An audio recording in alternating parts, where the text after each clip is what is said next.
Ilan sa mga nangbubog kay Diwata noon, nagtatrabaho na sa kanya ngayon. Hinangaan ng maraming netizens ang ilang mga revelasyong ibinahagi ng Paris sensation na si Deo Balbuena tungkol sa ilang mga kaganapang nangyari sa kanyang buhay patapos mag-viral ang kanyang food business ngayon.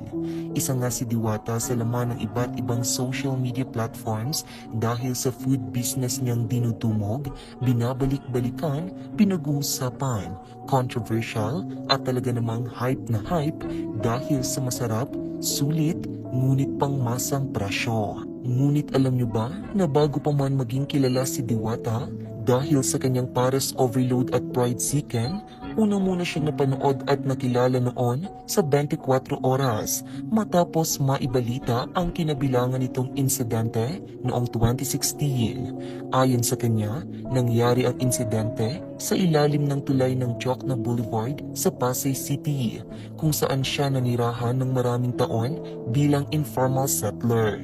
Sa latest video nga nito with Rendon Labador, muling sinariwa ni Diwata ang pangyayaring ito sa kanya. Ngunit aniya ay nahanap na niya ang kapatawaran sa kanyang puso at sa mga taong nangbubog sa kanya noon.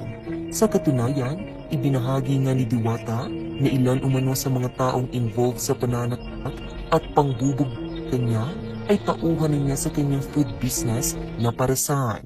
Noong time na yon, ako yung nauna sa tulay. So nung time na yon, ako yung namamahala. Kung may titira naman doon, kailangang magpaalam sa akin. Tapos dumating sa point na mahilig yung mga tok-tok. Nabalitaan ko na nagamit sila dati. So sabi ko, kung hindi nyo mapipigilan yan, huwag na kayo rito. Ayaw nilang umalis, nag-away-away kami.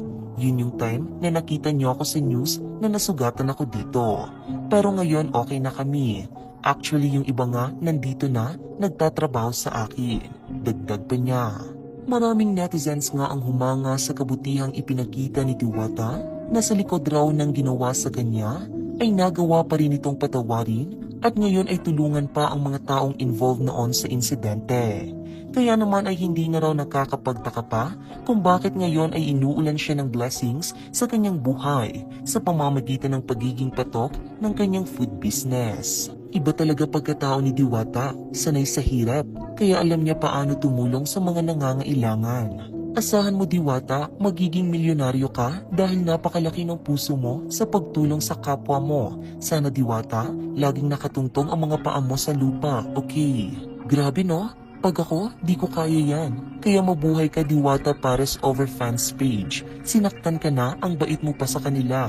I love you Diwata. Kaya siya blessed kasi mabuti ang puso niya.